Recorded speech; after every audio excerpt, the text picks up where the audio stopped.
the Pelicans make a sneaky good signing that's going to help ease the transition for one of his young stars into the NBA. We're going to take a look at this signing, and also I'm going to clap back to some of y'all comments on the video that I posted yesterday about Jeremiah Fears inside this edition of Pelicans Digest. What's good with it, y'all? It's your people, Melz on the MIC. It's Melz talking about the Pels, back once again inside Pelicans Digest. And once again, thank y'all so much for subscribing to the channel and liking the channel. Don't forget, do the same thing. Like, subscribe, share this channel with your friends. Let them know that this is where the best conversation about the Pelicans goes down, right here in Pelicans Digest. It's Melz talking about the Pels. And yesterday, I posted a video on the channel about Jeremiah Fears, and how there's a growing consensus and talk. Let me get over here, screwed over a little bit. There's more of a growing consensus talk among NBA insiders about his potential impact for the Pelicans team in the near future. A lot of people are saying, starting to make comparisons to him and how Chris Paul came in on his rookie season when he was with the Hornets and the Pelicans and made an impact on a veteran roster. And a lot of people feel the same way about Fears. And you know, I like hearing that. You know what I'm saying? I really do like hearing that. And today we got some breaking news that involves Jeremiah Fears and a signing that the Pelicans just made. So we're going to get into that in a minute. I'm going to give you the details about that in a minute, but this only further confirms what I've been saying and what I said yesterday in the video about the Pelicans are looking to make Fears their point guard of the future. I mean, yes, you got Murray, you got Poole, but again, those guys are still on just 2-year contracts. So you still got time to develop Fears into something that could be great. And, you know, we're going to get in there in a second. But first, I want to clap back to some of y'all comments. I really do appreciate y'all commenting on the page and on the videos and everything that we talked about. But yesterday, shout out to my man, the Takeover 42. You know, I don't find this negative or nothing, but he asks, why are we overhyping Jeremiah Fears? Give him time. He's not a superstar. Right now, at best, he's Terry Rozier. Scary. His style, game, performance, height looks exactly like Terry Rozier. He is nothing like Chris Paul. And nobody said, and here's the thing, Takeover, my brother, nobody said he was Chris Paul. At least I didn't. I made the comparison, and not only me, but Chris Dodson in the article, which is what we're talking about and based this conversation on. In his article on Clutch Points, he points out that it's not about the style of play that makes him similar to Chris Paul.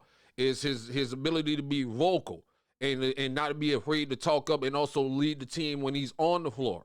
That's something Chris Paul did when he came into New Orleans his rookie season. He was surrounded by a ton of veterans, but yet he commanded their respect immediately when he got into the roster because of his knowledge of the game and his abilities and things like that.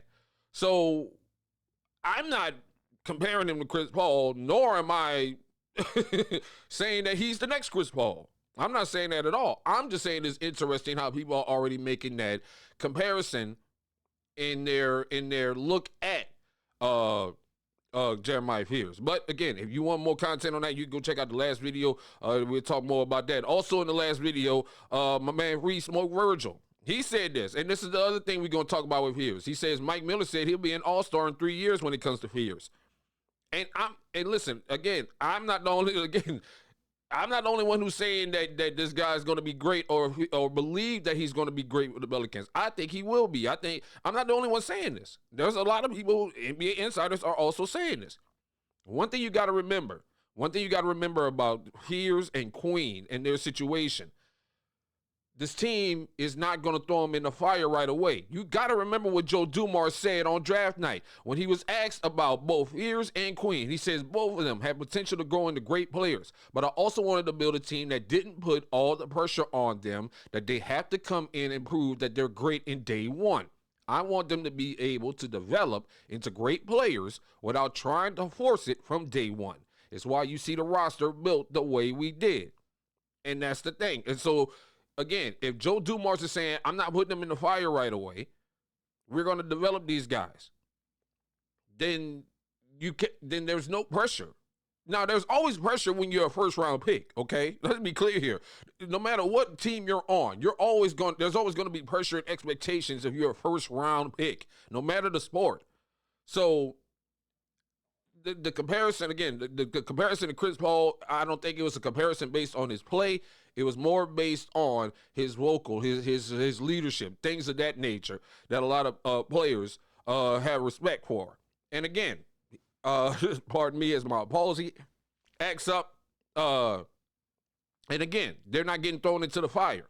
And also, like a lot of people are thinking, they think he's going to be an all-star not this year, not next season, but in a couple of years down the line.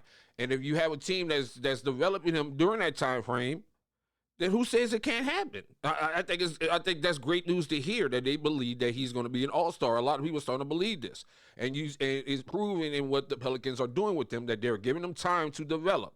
Okay, so so that's where I'm at with that. You know what I'm saying? And that's also why we're going to, another comment, real quick, I want to answer this one too. Shout out to 504 and old boy JC. He said, hold on, Melz, did you actually say and thought that EJ Liddell was going to be the point guard of the future? No, I was just throwing random names out there, fam. I was just throwing random names out there. And but, you know, my point still stands that the Pelicans have consistently whiffed on drafting point guards. They have. I mean, we have. I know I just threw EJ Liddell names out there, but you know, Kyra Lewis Jr. We had Buddy Hield at him. We got Buddy Hield. What happened with that? Dyson Daniels. What happened with that? We have consistently, not saying that we haven't gotten it right. I'm just saying that as far as point guards, I think we finally have a chance to have a point guard of the future that we can build around, because these last couple of draft picks, as far as when it came to the point guard position, have not panned out. You won't go into the second round. Some of the names, Jordan Bone, ring a bell? Does Jordan Bone ring a bell? That's the actual name of a second round point guard pick that the Pelicans made a few years ago. So with that being said, let's get into the breaking news that's going on, because again, this once again proves what my theory is, that they're going to make Fears the point guard of the future, and they're going out of their way to make sure that he has everything he needs to feel good to make the transition into the NBA. It's coming out today that according to Liam Willie with Sports Illustrated, that the Pelicans assigned ex-Oklahoma Sooner forward Jalon Moore to an Exhibit 10 deal, bringing in Moore to compete against his ex-teammate Fears in training camp. Moore will also get a chance to compete for a potential roster spot or join their G League affiliate, the Birmingham Squadron, which I really don't see, because again, we already got all those contracts filled up. I think they could get revoked at any time, but I think they're really bringing this guy in to ease the transition into the NBA for Fears, which means they are investing in Fears, which means they see him, as I have said and what others are starting to say, as the point guard of the future. Jalon Moore is 6'6". He was a forward. Played 4 years with Georgia Tech and Oklahoma. Played his last 2 seasons with Oklahoma. A lot of people think that he could be a good G League player. He has a little upside to him, a good rotational player. But the main thing that he was there for in Oklahoma, and one of the things that the Pelicans saw in him, was his ability to help out Fears. If you recall, when Oklahoma was in the SEC tournament last season and they lost the game against Kentucky, Fears missed the last second shot. Moore was there to comfort him and tell him keep his head up. This kid is 18 years old in Jeremiah Fears. This kid is 18 years old. So you're signing, which is essentially his OG, to help him ease into the transition of what's coming up in training camp.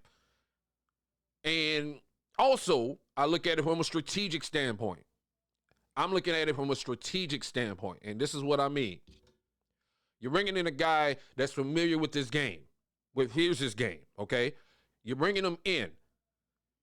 You see, and he's at the prime position, which is forward.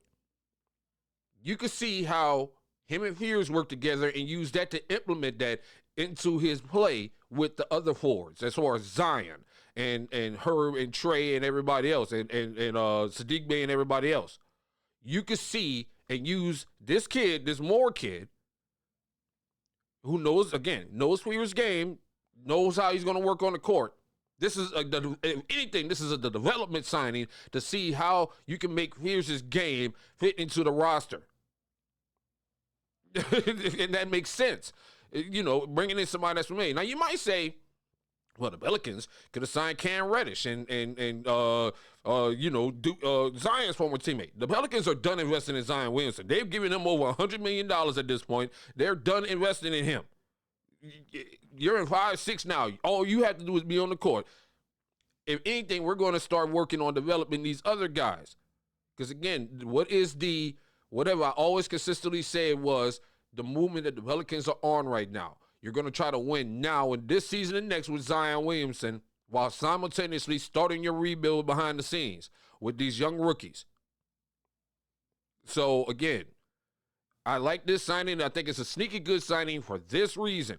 You're bringing in somebody that you can not only help this kid ease his transition, his emotional, his spiritual, all that good all that he's going to need, because he's going to have some ups and downs this rookie season.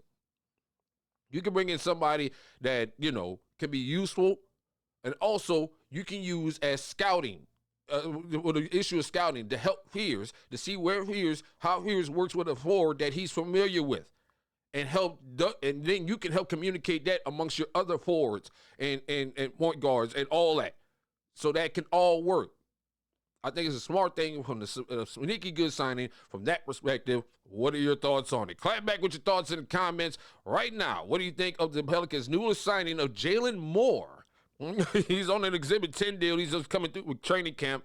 But I think this is a good signing to help Jeremiah Fears. What are your thoughts? Or do you think we just trying to throw in another body for training camp?